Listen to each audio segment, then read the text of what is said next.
After decades of building Berkshire Hathaway into one of the greatest success stories of all time, Warren Buffett has officially retired. But while he may be stepping away, the investing wisdom he leaves behind will last for generations. Today, I'm going to walk you through 10 of Warren Buffett's most valuable investing lessons, the ones that shaped fortunes, built empires, and created countless millionaires. If you want to become a better investor, this is your blueprint. Let's get started. Lesson number one: be fearful when others are greedy and greedy when others are fearful. When markets are booming, most people rush to buy at the top. And when markets crash, they panic and sell at the bottom. Buffett's wisdom: do the opposite. The biggest opportunities often come when fear is everywhere. I think where we are now in mid 2025 is a perfect time for this mindset. Unlike any other downturn we've ever had, this one was caused by one person's decisions, and that person can change his mind at any time.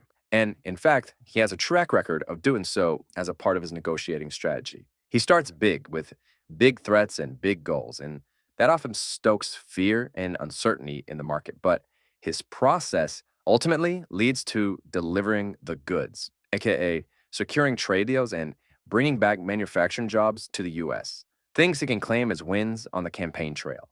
So, if there is more fear in the market, that will likely be a good time to buy because even more than usual, those fears can subside quickly, leading to a strong market recovery. I'm not suggesting that the average investor should try to time the market, but if they had cash on the sidelines that they were waiting to invest and they found the market back in a fearful state due to an escalating trade war, that might be a good time to invest those funds. Lesson number two: it's far better to buy a wonderful company at a fair price than a fair company at a wonderful price. Bargain hunting can backfire. Buffett realized it's better to pay up for quality, companies with strong brands, loyal customers, and durable competitive images, rather than buying cheap, weak businesses. Even if you don't invest in individual stocks, you can still use this mindset in the same way I do. Even if I invest in something cheap and out of favor that I think will go up quickly, I only invest in things, ETF or mutual funds, that I would be comfortable holding for a long time. I would much rather buy something that I have a long-term conviction in,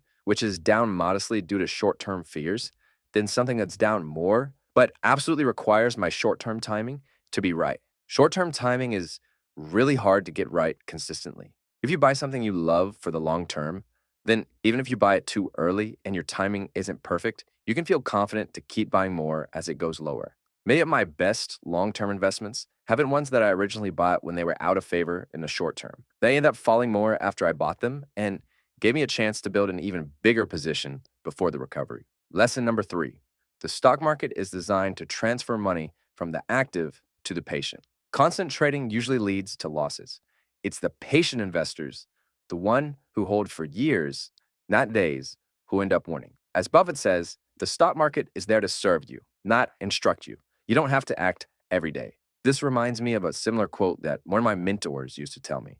Your portfolio is like a bar of soap. The more you play with it, the less you have left. Even though I would consider myself an active investor, I do so in a way that incorporates this lesson. For example, I came into this year thinking the stock market was priced for perfection, and it wouldn't take much to cause a market downturn. So I had about 40 to 50% of my portfolio in cash and conservative short-term bonds. As the market sold off in April, I put some of that cash to work. And now that the market has recovered, most of those positions are up, and some are up a lot.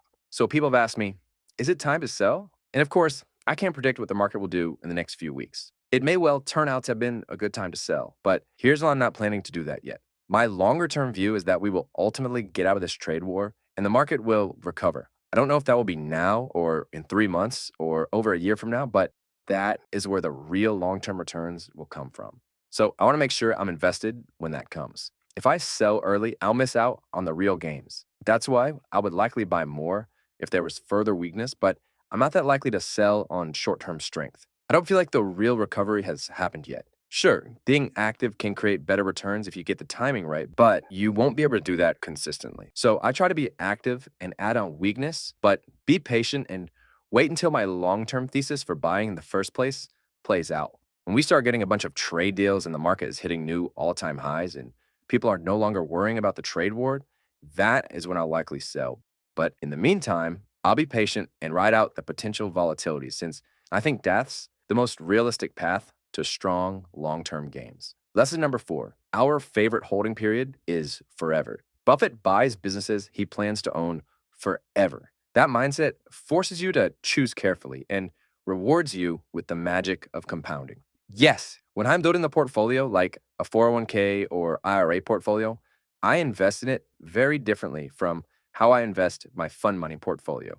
I'm not nearly as active. My portfolio has two key components. It's built out of investments that I think can provide really strong long-term returns. And I do not switch out of these investments just because they had a bad quarter or year or even 5-year period, as long as whatever drove their long-term success is still intact. And number 2, the allocation is based on my objectives.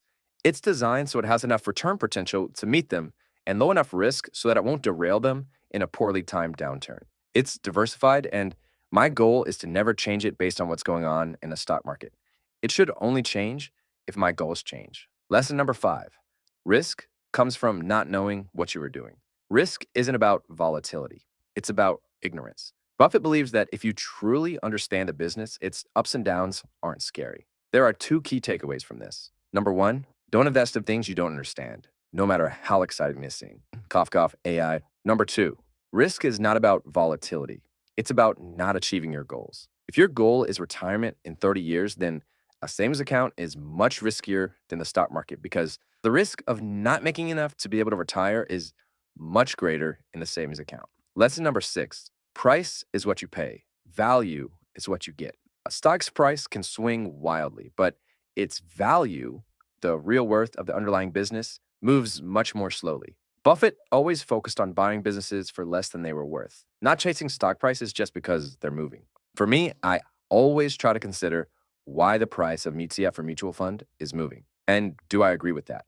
When I don't agree with it, that's often where I find the best opportunities. Often the market is driven by short-term fear and greed, and that gives smart, patient investors the opportunity to follow Buffett's first lesson and be greedy when others are fearful and fearful when others are greedy.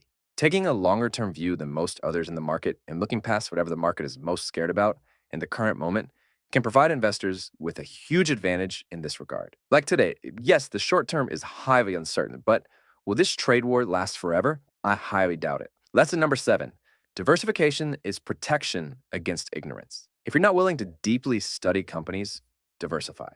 But if you do your homework, concentration, putting more money in your best ideas, can lead to better returns. This is the main reason I don't invest in individual companies. It's the first part. If you're not willing to deeply study companies, diversify. I know how to analyze individual companies, but in my opinion, it is way too time consuming. And even most professional money managers don't consistently beat the market. And they do it full time with way more access to company management and timely information than most individual investors have. So what makes you think you can compete? I do like finding specific opportunities and investing more there, and I'll do that in something like a small cap ETF or a sector specific ETF as a bigger part of my portfolio. But I also don't buy individual companies, and I don't place all my eggs in one basket, ever. I see a lot of investors with 100% of their portfolio in the US right now, for example. I think that is highly misguided and likely to end badly for them.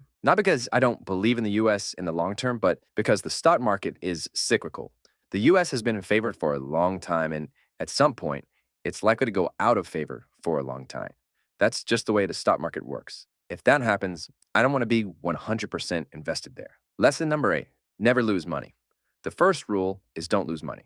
The second rule is don't forget the first rule. Buffett's not obsessed with huge wins. He's obsessed with avoiding catastrophic losses. If you avoid big mistakes, your gains will eventually take care of themselves. For example, Buffett avoided the dot-com bubble. He avoided tech hype he didn't understand, and that saved him and Berkshire billions. He also came into 2025 with the most cash he's ever had in Berkshire Hathaway. Now, I would not take this lesson literally, as in never take any risk of losing money.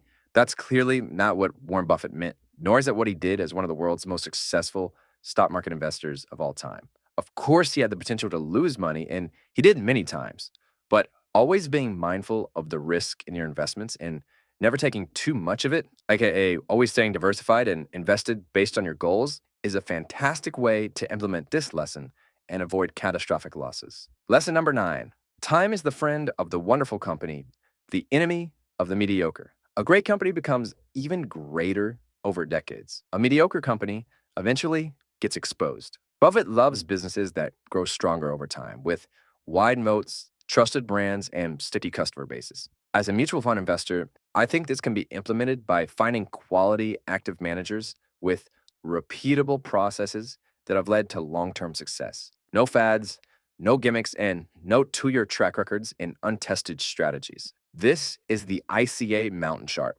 It's a growth chart of the American Funds Investment Company of America, a U.S. growth and income fund that's been around since 1934. This isn't a recommendation of this fund. It's just an example of how this long-term quality compounding can work over time.